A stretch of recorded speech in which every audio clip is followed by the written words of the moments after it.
Pemirsa, selamat malam. Anda menyaksikan Prime Talk Tajam Mendalam bersama saya, Rory Asyari. Pemirsa, People Power atau rencana aksi yang awalnya diutarakan oleh Amin Rais bisa berujung pidana. Nah, People Power menurut Kapolri bahkan dapat dijerat dengan sangkaan makar apabila tidak dilakukan sesuai dengan aturan. Nah, betulkah ajakan People Power atau gerakan People Power ini berarti makar? Nah, di saat banyak pihak mengatakan bahwa pemilu saat ini berjalan dengan transparan, sukses, jujur, dan juga adil, serta ada jalur hukumnya. Untuk mereka yang tidak terima dengan hasil pemilu atau menemukan dugaan kecurangan, apakah gerakan People Power tersebut masih relevan? Adalah Egy Sujana, pemirsa, seorang advokat yang merupakan kita tahu pendukung dari Prabowo Sandi, dijerat dengan sangkaan kasus makar atas seruan People Power-nya. Nah, Egy ditetapkan sebagai tersangka oleh Polda Metro Jaya kemarin dengan tuduhan kejahatan terhadap keamanan negara atau makar dan atau menyampaikan suatu berita atau pemberitahuan yang dapat menimbulkan keonaran. Ini adalah pasal-pasal, setidaknya pasal yang disangkakan untuk Egy Sujana, yakni pasal 107 KUHP tentang makar, kemudian pasal 110 KUHP jungto pasal 87 KUHP. Nanti kami akan jelaskan apa isi sebenarnya dari pasal-pasal dari KUHP yang mengatur soal makar ini. Nah, makar sendiri menurut Kamus Besar Bahasa Indonesia sebenarnya ada 3 pengertian, namun kami mengambil satu pengertian yang sangat relevan dengan kasus yang sedang berkembang di masyarakat saat ini, yakni makar adalah perbuatan atau usaha menjatuhkan pemerintahan yang sah. Kita akan ke slide selanjutnya untuk mengetahui apa sebenarnya isi dari pasal 107 serta pasal 87 dari KUHP. Pasal 107 mengatur hukuman bagi mereka yang melaksanakan aksi makar dan juga menjadi inisiator dari aksi makar ini. Anda lihat di pasal 1, makar untuk menggulingkan pemerintah diancam dengan pidana penjara paling lama 5 tahun, sementara untuk para pemimpin dan pengatur makar dalam ayat 1 ini diancam hukuman pidana penjara seumur hidup atau pidana penjara paling lama 20 tahun. Pertanyaannya kemudian, apakah makar ini bisa dikategorikan hanya dijerat apabila makar tersebut, keonaran tersebut, kerusuhan tersebut sudah terjadi? Ternyata KUHP juga mengatur bahwa dengan kita menyampaikan gagasan kita, ide kita, atau inisiatif kita untuk melakukan makar, itu pun bisa sudah dijerat dengan sangkaan massal. Ini sesuai dengan pasal 87 yang mengatakan bahwa dikatakan ada makar untuk melakukan suatu perbuatan apabila ada niat untuk itu telah ternyata dari adanya permulaan pelaksanaan. Ini sudah bisa dijerat dengan sangkaan makar. Dan inilah juga menjadi dasar bagi Polri untuk menetapkan Egy Sujana sebagai tersangka. Nah, kita lihat slide selanjutnya. Kemudian apakah makar ini, pemirsa, atau rencana makar bisa mengganggu terkait dengan kebebasan berpendapat, berserikat, dan juga berkumpul yang kita tahu diatur dalam Undang-Undang Dasar 1945. Nah, kita tahu bahwa pasal 28E ayat 3 Undang-Undang Dasar 1945 secara jelas mengatur kebebasan kita untuk mengemukakan pendapat, berserikat, dan juga berkumpul. Nah, MK menyatakan bahwa pasal makar tidak mengancam kebebasan berpendapat, dikarenakan MK menyampaikan bahwa makar mengganggu kebebasan, MK menyatakan bahwa pengaturan hukum makar justru tujuannya adalah memberikan perlindungan kepada seluruh warga negara dari ancaman ketakutan atas tindak pidana makar tersebut. Nah, bahkan apabila Anda lihat di poin terakhir putusan MK pada tanggal 31 Januari 2018 mengatakan makar tidak bisa dimaknai sebagai serangan atau perbuatan yang sudah terjadi. Percobaan makar atau usaha untuk makar tanpa perlu tujuan tercapai terlebih dahulu sudah bisa dikenai dengan delik makar. Nah, sekarang kita akan sedikit membahas terkait dengan bagaimana sih sebenarnya cara untuk menyalurkan protes atau temuan dugaan kecurangan pemilu ataupun misalnya menyampaikan keberatan atas hasil pemilu yang sudah ditetapkan oleh KPU untuk nanti pada tanggal 22 Mei 2019.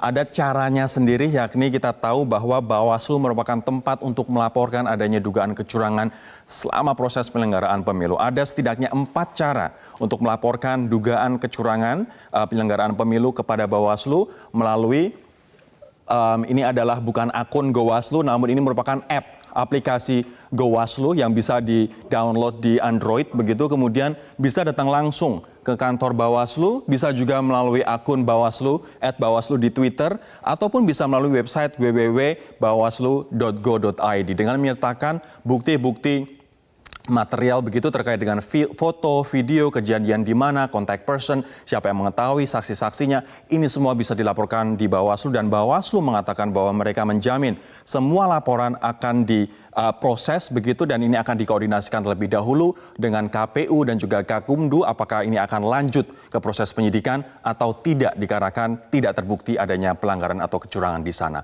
Nah, setelah tanggal 22 Mei setelah kemudian KPU menetapkan hasil pemilu, ada juga mekanismenya untuk menggugat SK penetapan pemenang pemilu atau dalam hal ini pemenang Pilpres, yakni melalui jalur Mahkamah Konstitusi. Undang-undang pemilu kita mengatur bahwa mereka yang ingin menggugat hasil pemilu diberikan waktu 3 kali 24 jam sejak tanggal 22 Mei untuk menyampaikan keberatan mereka atau gugatan mereka ke Mahkamah Konstitusi. Kita tahu bahwa dasar gugatan tersebut adalah SK dari KPU yang dikeluarkan nanti pada tanggal 22 Mei 2019. Nah, keberatannya pun keberatan terhadap hasil penghitungan suara yang mempengaruhi perolehan dari pasangan calon begitu. Nah, KPU pun menurut Undang-Undang Pemilu wajib menindaklanjuti putusan MK tersebut. Dan ini adalah hal yang menarik berbeda dengan pilkada kemarin yang ada ambang batas pelaporan selisih antara paslon 1 dan paslon yang lain. Untuk Pilpres ini menurut jubir MK tidak akan membatasi berapa margin perolehan suara antara paslon 01 dengan paslon 02 untuk bisa dimasukkan dalam gugatan ke MK. Marginnya 1%, mau 5%, mau 10%, semua bisa dilaporkan ke Mahkamah Konstitusi bila memang ada pihak yang tidak menerima hasil penetapan pemilu oleh KPU. Nah, pertanyaannya kemudian pemirsa, apakah gerakan People Power itu adalah makar? Kita juga nanti akan mengetahui bagaimana memastikan jerat hukum makar tidak memberangus kebebasan untuk berpendapat, berserikat, dan juga berkumpul. Anda pun bisa menyampaikan pendapat Anda melalui 3 sosial media kami, ada dari Facebook, kemudian Twitter, dan juga Instagram dengan hashtag demo boleh, makar dilarang, dan juga hashtag Prime Talk. Kita akan berbincang dengan sejumlah narasumber. Salah satunya yang sudah hadir di studio ada Brigjen Pol Dedy Prasetyo, Karopenmas Mabes Polri. Pak Dedy, selamat malam Pak. Malam. Apa kabar Pak Dedy? Baik, alhamdulillah. Kita juga akan menyapa sejumlah narasumber. Ada Viva Yoga Mauladi, juru bicara dari BPN melalui sambungan telepon. Mas Viva, selamat malam. Halo Mas Viva. Baik, nanti kami akan mencoba menghubungi Viva Yoga Mauladi. Kemudian ada juga Dr. Bayu Dwi Anggono, pakar hukum tata negara Universitas Jember yang bergabung melalui kami dengan sambungan Skype dari Jember. Pak Bayu, selamat malam. Malam Mas Robi, selamat malam Mbak Dedy. Baik, selamat malam Pak Bayu. Kami nanti juga akan bergabung dengan Arief Wibowo, Direktur Saksi dari Tim Kampanye Nasional Jokowi Kiai Haji Ma'ruf Amin. Saya akan ke Pak Dedy terlebih dahulu. Ya. Pak Dedy, apa sebenarnya yang membuat Egy Sujana ditetapkan sebagai tersangka kasus makar, Pak? Ya, kepada yang bersangkutan ya melalui proses penyidikan itulah dilakukan oleh penyidik Polda Metro Jaya. Tanggal 8 kemarin sudah melalui mekanisme gelar perkara. Oke. Artinya bahwa 2 alat bukti sudah cukup oleh penyidik ya dijerat pasal 107, kemudian pasal 110 KUHP diuntuh pasal 87. Perbuatan tersebut sudah masuk ke dalam ranah atau mens rea atau delik pidana makar. Oleh karenanya padahal yang dilakukan oleh Egy adalah mengajak orang untuk melakukan people power. Artinya ajakan itu sudah bisa masuk ke delik makar, Pak Dedy. Ya. Karena ajakan itu dilakukan secara inkonstitusional. Artinya bahwa kalau misalnya dia mengajak untuk melakukan suatu perbuatan yang dalam tanda kutip merongrong pemerintahan yang sah, masuk ke dalam delik pasal 87, kemudian 107-nya KUHP itu, Mas. Pak Dedy, adakah bukti bahwa people power ini yang kemudian dipertanyakan oleh orang. Apakah betul bahwa people power itu nantinya akan berujung pada perbuatan keonaran? Atau misalnya sesuatu yang bisa menjungkalkan pemerintahan yang sekarang. Adakah polisi menemukan bukti itu, Pak? Tentunya indikasi ke arah sana sudah ada. Indikasi sudah ada? Sudah ada. Dari penyidik memiliki alat bukti, baik berupa ceramah-ceramah, narasi-narasi, kemudian juga beberapa alat bukti lainnya itu sudah dimiliki oleh penyidik. Itu baik kajian yang sangat komprehensif. Artinya jadi penyidik tidak serta-merta menetapkan seorang itu sebagai tersangka. Artinya indikasi bahwa people power ini akan mengarah ke perbuatan makar, menjunggalkan pemerintah yang sah, kemudian berbuat keonaran, itu bukti-bukti sudah dimiliki oleh Polri. Itu masuk ke dalam pasal 87 KUHP itu, Mas. Dan itu buktinya sudah dimiliki oleh Polri, Pak. Saya akan sekarang menyapa Mas Viva Yoga Mauladi, Waketum dari PAN. Mas Viva sudah tersambung dengan kami, Mas. Halo. Baik, terputus kembali. Kami sudah menawarkan kepada Mas Viva untuk live menggunakan satellite news gathering pemirsa atau dengan teleconference, namun dikarenakan yang bersangkutan sedang melaksanakan kegiatan buka puasa bersama sehingga hanya bisa bergabung bersama kami melalui sambungan telepon. Nanti kami juga akan bergabung dengan Mas Arief Wibowo, Direktur Saksi dari Tim Kampanye Nasional. Saya akan ke Pak Bayu terlebih dahulu. Pak Bayu, tadi seperti yang kami paparkan berdasarkan dengan KUHP, bisakah sebenarnya ajakan untuk orang melakukan people power dikategorikan sebagai tindakan makar? Saya ingin memulainya dengan kecenderungan yang berkembang di publik sekarang mempertentangkan antara demokrasi dan hukum. Padahal sebenarnya antara demokrasi dan hukum itu tidak perlu dipertentangkan. Keduanya saling melengkapi untuk menuju sempurnanya kehidupan berbangsa dan bernegara. Ada istilah klasik yang mengatakan bahwa demokrasi tanpa hukum adalah anarki, hukum tanpa demokrasi adalah kesenang-wenangan. Sebenarnya kalau kita lihat pasca perubahan Undang-Undang Dasar, pasca era reformasi, para pemimpin reformasi kita sudah berhasil menjadi formulasi yang bagus bagaimana relasi antara demokrasi dan hukum ini.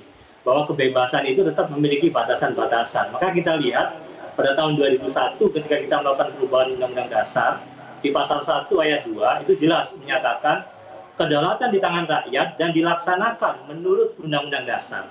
Demokrasi itu tercermin melalui kedaulatan rakyat, sementara dilaksanakan menurut Undang-Undang Dasar itu adalah hukum.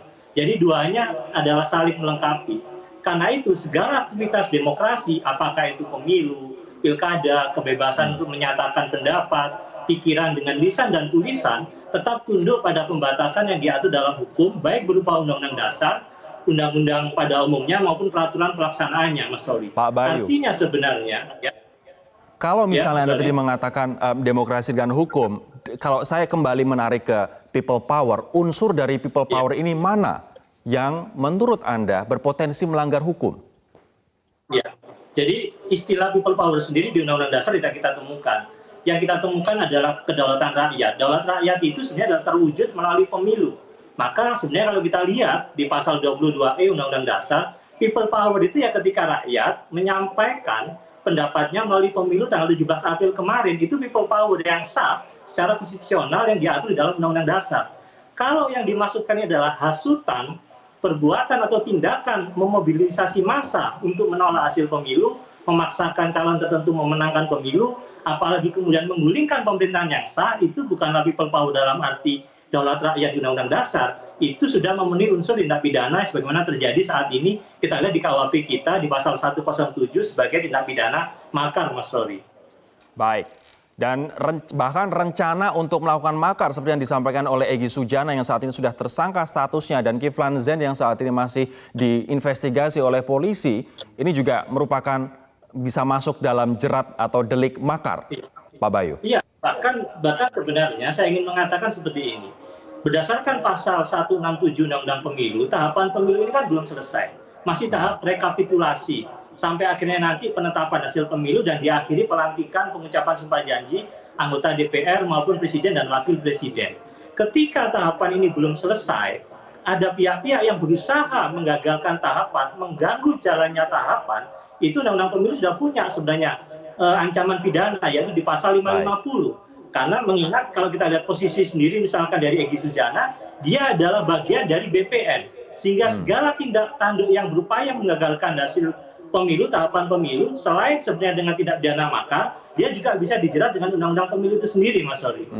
Baik, ini artinya tidak hanya jerat makar, tapi jerat terkait dengan mengganggu pelaksanaan pemilu dalam Undang-Undang Pemilu itu sendiri. Kami akan kembali untuk membahas lebih jauh lagi, pemirsa. Kami akan jeda terlebih dahulu, tetaplah bersama kami di Prime Talk.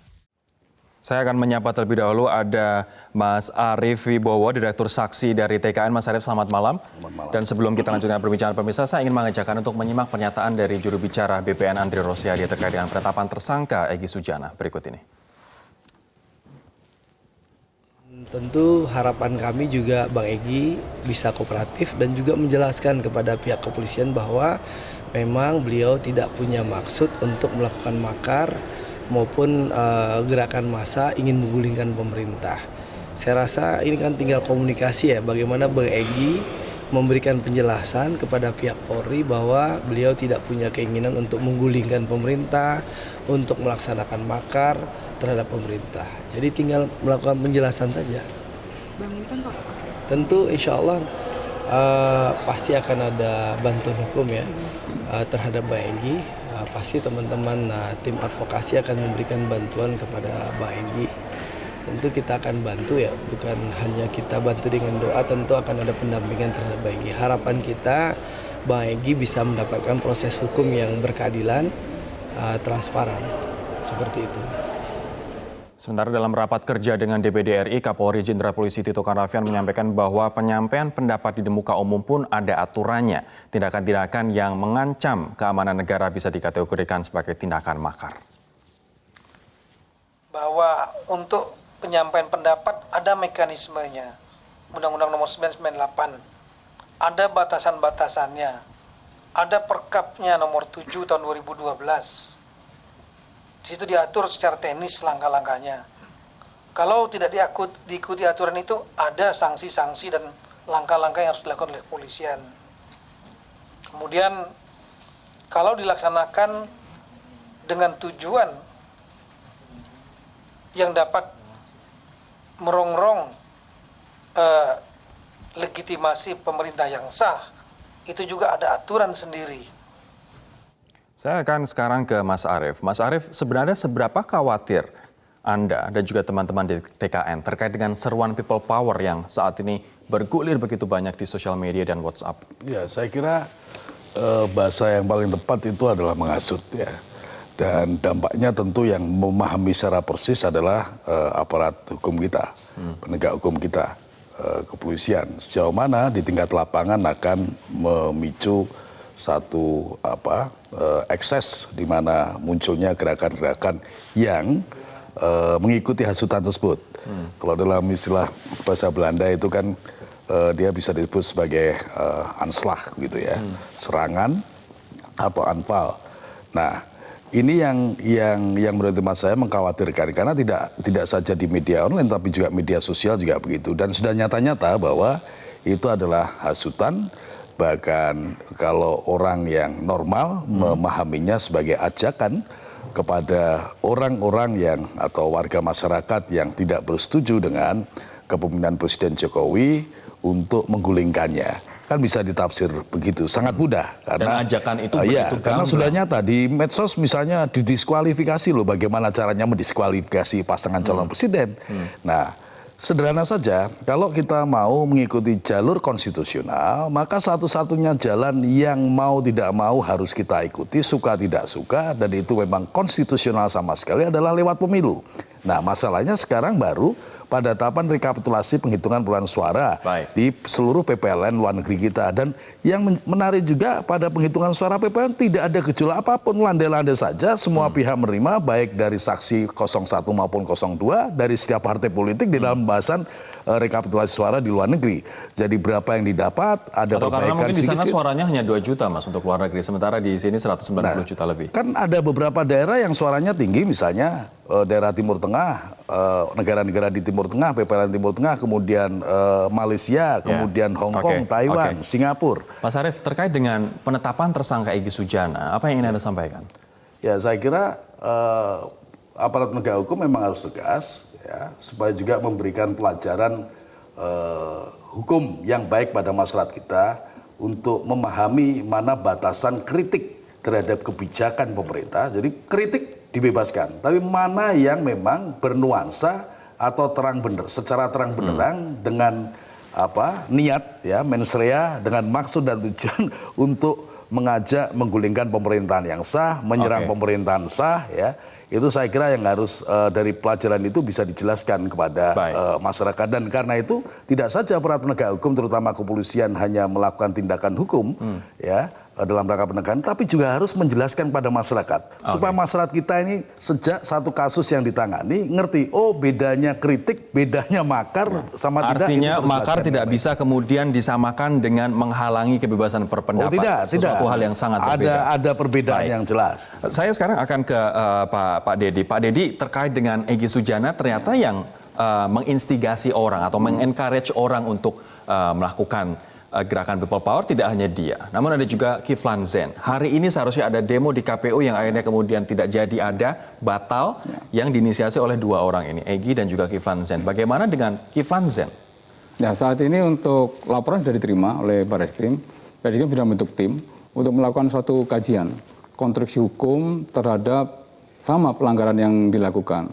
Itu ada dalam laporan polisi ada 107 KUHP, kemudian ada pasal 14, pasal 15, Undang-Undang 1 tahun 1946 dan 207 KUHP. Itu akan didalami dulu konstruksi hukumnya. Ya, ketika nanti konstruksi hukumnya sudah cukup, nanti kebetulan kasus ini ditangani oleh Direktorat Cyber Barreskrim. Nanti akan melakukan investigasi penyelidikan. Ketika alat buktinya sudah cukup, baru nanti ditingkatkan menjadi penyidikan. Artinya ini belum, bahkan tingkat penyelidikan belum, Pak?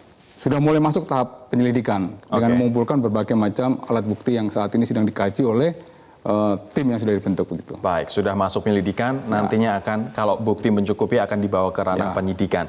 Saya sekarang akan ke Pak Bayu terlebih dahulu. Pak Bayu, ini bahkan rencana makar saja sudah bisa dijerat. Tadi berdasarkan penjelasan terkait dengan KUHP pasal 107 dan juga pasal 87.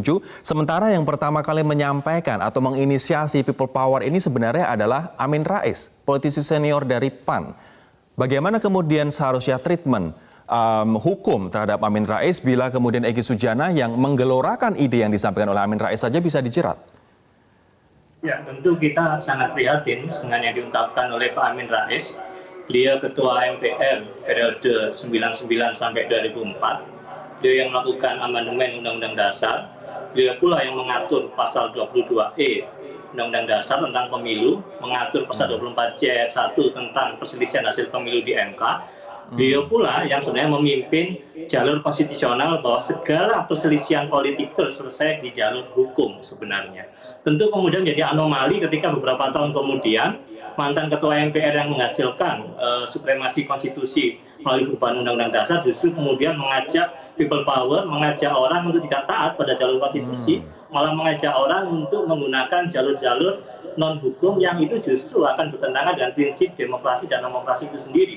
Karena itu menurut saya tidak bicara kemudian penegakan hukum, tidak bicara ini siapa, latar belakang apa, dari mana gitu ya. Penegakan hukum tentu bicara soal apakah alat bukti yang tersedia itu bisa kemudian digunakan untuk menjerat pihak-pihak yang tentu yang perbuatan, tindakan atau ucapannya kemudian bertentangan dengan peraturan perundang-undangan yang ada. Dalam hal ini adalah hukum pidana maupun dalam hal ini adalah hukum pemilu itu sendiri. Saya ingin mengatakan gini, Pak Amin Rais, Pak Egy Sujana itu kan bagian dari salah satu tim peserta dari pemilu, tim kampanye pemilu. Di Undang-Undang Pemilu itu jelas sebenarnya, di sana mengatur soal peserta, tim kampanye, kemudian penyelenggara maupun pemilih. Kalau ada kemudian hal-hal yang memang dianggap tidak sesuai, sebenarnya telah disediakan sebuah mekanisme. Sebenarnya saya tadi mengatakan di awal, jika dia adalah bagian dari tim kampanye, secara nyata berusaha menggagalkan tahapan-tahapan pemilu, dalam hal ini kan kita lihat, hentikan situng, kemudian sudah juga mulai berusaha menggagalkan proses penetapan hasil pemilu, maka Bawaslu harus aktif sebenarnya. Tidak hanya di kepolisian, ini kan kalau kepolisian ini kan menegakkan KUHP ini. Tapi Bawaslu dia punya ruang melalui pidana pemilu pasal 550 menjerat, yaitu pelaksana atau peserta kampanye yang memang dia nyata-nyata ingin menggagalkan tahapan pemilu, dan itu kemudian bisa dibuktikan, ya segera dijerat saja oleh Undang-Undang Pemilu di pasal 550. Jadi itu sebenarnya yang harus dilakukan oleh Bawaslu. Artinya ada dua delik begitu yang bisa dikenakan kepada orang-orang yang berusaha untuk menggagalkan penetapan hasil pemilu. Pak Bayu mohon ditahan di sana, teman-teman nanti saya akan tanyakan ke Pak Dedi terkait dengan bagaimana dengan Pak Amin Rais yang menelurkan ide untuk People Power ini apabila orang yang kemudian mengencourage orang lain untuk melakukan saja sudah dijerat. Kami akan kembali sesaat lagi.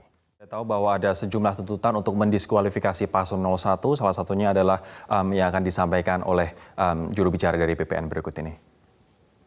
Ya itu kan menyuarakan pendapat, mendorong Bawaslu dan KPU. Kan memang wewenangnya Bawaslu sebagai lembaga pengawas pemilu, beliau memang punya wewenang bisa merekomendasikan salah satu paslon kepada KPU agar didiskualifikasi. Itu wewenangnya Bawaslu kalau memang terjadi ditemukan ada pelanggaran terstruktur, sistematif dan masif. Bawaslu boleh memutuskan ini loh harus diskualifikasi. Lalu Bawaslu diputuskan direkomendasikan ke KPU, KPU memutuskan ini diskualifikasi. Itu hal yang wajar, hal yang boleh dan diatur oleh undang-undang pemilu kita. Jadi saya rasa tidak ada yang salah dan mekanismenya kan memang harus ke Bawaslu dan ke KPU. Dan saya rasa demo itu sudah sesuai dengan aturan konstitusional. Yang tidak boleh itu mendelegitimasi Bawaslu dan KPU. Kalau mereka berdemonstrasi ke KPU dan Bawaslu, berarti mereka melegitimasi KPU dan Bawaslu loh. Berarti mereka mengakui peranan Bawaslu dan KPU, berarti kan nggak makar, gitu loh. Jadi saya rasa hal yang lumrah. Kalau ada laporan masyarakat ke Bawaslu, ini loh ada pelanggaran TSM plus B, brutal itu. Kepada Bawaslu, lalu Bawaslu mendesak Bawaslu untuk memutuskan itu. Saya minta pendapat Mas Arief terkait dengan bisa saja misalnya Bawaslu memberikan rekomendasi kepada KPU untuk mendiskualifikasi salah satu paslon, dalam hal ini yang dimaksud adalah paslon 01, Mas. Tanggapannya apa, Mas? Iya. Sebelum jauh Bawaslu membuat rekomendasi itu dasarnya apa? Untuk menunjuk bahwa telah terjadi pelanggaran dalam bentuk kecurangan yang terstruktur, ya, yang masif, ya. TSM ya, terstruktur, sistematis dan masif. Dan itu syaratnya kan berat, itu harus melibatkan jajaran pemerintah, harus melibatkan penyelenggara, harus terjadi dengan sebaran yang luar biasa, sebagaimana kategorisasi yang telah pernah menjadi putusan Mahkamah Konstitusi yang kemudian dijabarkan dalam Undang-Undang Pemilu, Undang-Undang 7 2017 dan dilanjutkan pada peraturan Bawaslu. Nah, itu bukan pekerjaan ringan. Kalau kemudian mendadak sontak tiba-tiba menyatakan bahwa telah terjadi TSM, itu artinya bahwa kalau Bawaslu juga begitu, Bawaslu sedang berpihak dan sedang melakukan kecurangan yang TSM sendiri. Ya, apalagi kalau kemudian di bawah tekanan karena dorongan dari satu pihak untuk Bawaslu membuat rekomendasi. Tetapi Bawaslu sejak awal ketuanya sudah menyatakan ya bahwa tidak terjadi pelanggaran yang bersifat TSM. Tuntutan atau permintaan untuk mendiskualifikasi paslon 01 ini menurut Anda seperti apa, Mas? Menurut saya sangat tidak masuk akal ya, mengada-ada, dan saya lebih menilainya sebagai hasutan begitu ya. Sebagai hasutan, nanti kalau ditarik lebih jauh anslah juga itu. Jadi menyerang yang mengganggu keamanan negara, yang membuat bisa jadi presiden dan wakil presiden tidak berkemampuan untuk menyelenggarakan pemerintahan. Nah, nanti masuknya pada KUHP begitu, ada pasal 104, 107, 108, nanti kembali ke 87, harus merujuk lagi pasal 53. Intinya bisa ditilik sebagai satu upaya adanya makar. Baik, mohon ditahan terlebih dahulu Mas Arief. Kami juga ingin menyampaikan bahwa kami telah berusaha untuk menghubungi pihak dari BPN. Salah satu yang menyatakan komitmen untuk bergabung dalam program ini adalah Viva Yoga Mauladi, juru bicara BPN sekaligus Waketumpan. Namun sampai dengan saat ini belum bisa kami hubungi kembali, baik itu melalui sambungan telepon maupun melalui video teleconference. Saya akan ke Pak Dedi lagi. Pak Dedi, tadi pertanyaan saya sebelum jeda adalah yang menginisiasi gerakan People Power harus diakui adalah Pak Amin Rais. Ya. Bagaimana konsekuensi hukumnya untuk Pak Amin Rais, Pak? Ya, saat ini untuk Bareskrim terus melakukan suatu kajian-kajian hukum dulu, Mas. Artinya bahwa yang ditindak saat ini artinya berdasarkan suatu laporan polisi. Artinya belum ada yang melaporkan Pak Amin Rais ke polisi? Ya, sampai dengan hari ini saya belum mendapat informasi, belum ada laporan masyarakat terkait menyangkut masalah suatu peristiwa hukum yang dilakukan oleh Pak Amin Rais. Ya, kami terus melakukan suatu kajian-kajian dulu, Mas. Di mana sejauh ini Pak kajian-kajian yang dilakukan oleh Polri apabila sudah meningkatkan penyelidikan Egy Sujana dari penyelidikan menjadi penyidikan. Ya. Terkait dengan kita tahu bahwa pesan-pesan ini begitu masif di sosial media. Bahkan ada ajakan juga melalui WhatsApp group begitu. Apakah hanya pentolan-pentolannya saja atau sejauh apa polisi akan menginvestigasi kasus ini? Ya, pada prinsipnya ya semua berdasarkan suatu fakta hukum.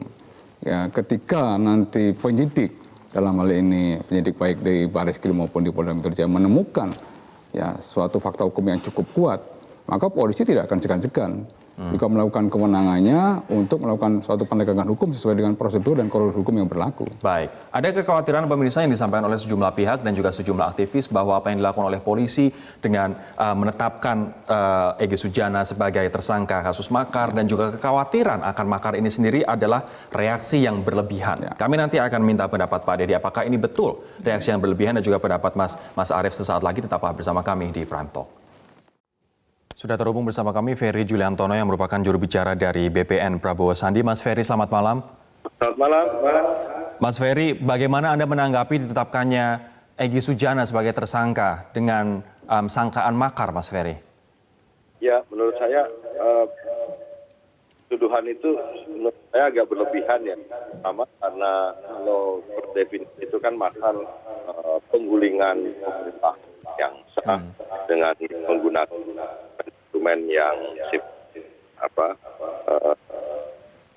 keterlibatan pihak dan sebagainya gitu. Jadi kalau yang disangkakan ada Egy Sujana jauh sekali dari adanya upaya-upaya. Walaupun ada tudingan penghasutan, ya, Mas Ferry. Kan beda dengan makar. Saya pernah dipenjara karena penghasutan. Pasalnya kan berbeda. Nah kalau makar ini tuduhannya serius banget.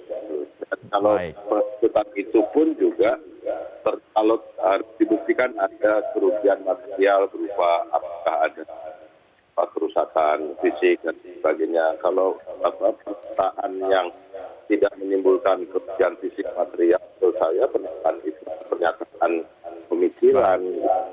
Ya, itu tidak perlu kemudian terus dipersangkakan. Mas Ferry, tapi terkait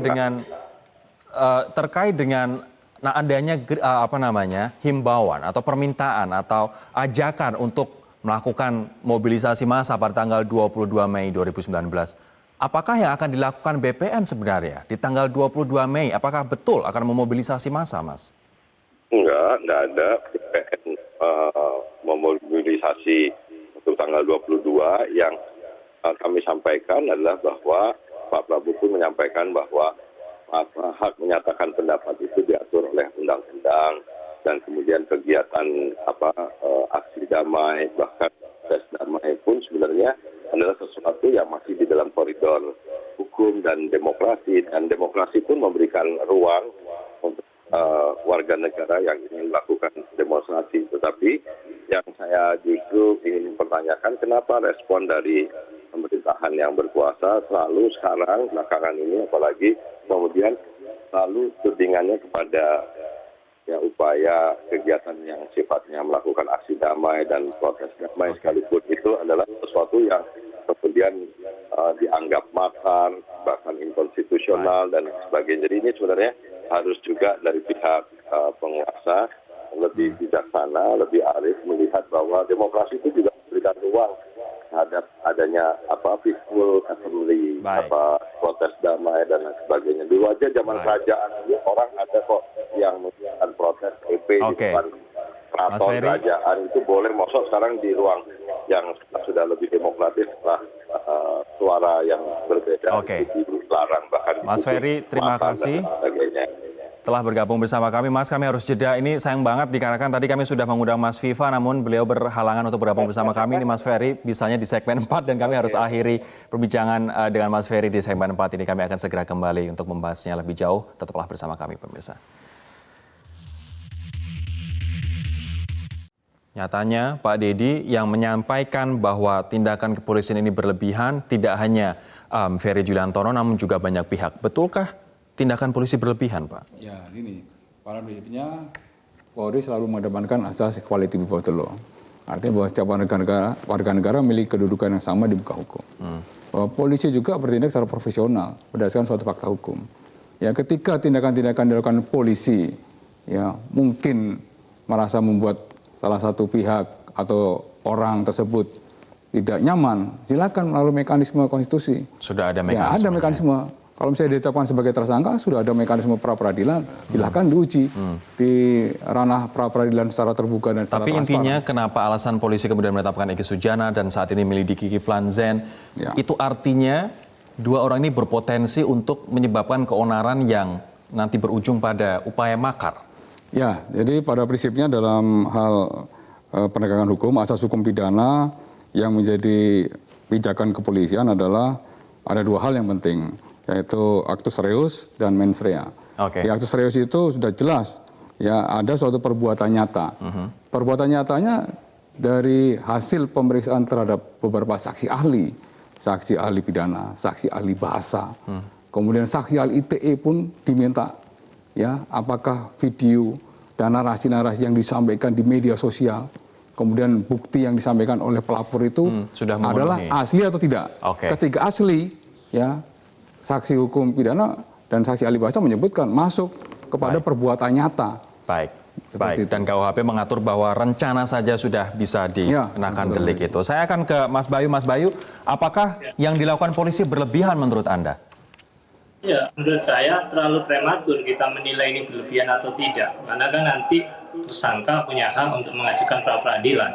Kita serahkan saja pada pra-peradilan untuk beradu bukti di sana apakah penetapan ini karena memang faktor-faktor non-hukum ataukah memang karena fakta hukum. Jadi saya pikir pra-peradilan lah yang akan membuktikan itu. Lagi pula nanti proses masih panjang. Ada kemudian pengadilan tingkat pertama, banding, kasasi. Jadi lembaga pengadilan ini kan lembaga yang independen, yang mandiri. Andai kata pun ada kecurigaan terhadap kepolisian, menurut saya kita yakinlah kekuasaan kehakiman kita adalah kekuasaan yang mandiri yang mampu meletakkan mana sih yang ini adalah demokrasi, kebebasan menyatakan pendapat, mana yang memang ternyata ini mengandung muatan provokasi, hasutan yang mengarah pada penggulingan pemerintahan yang sah.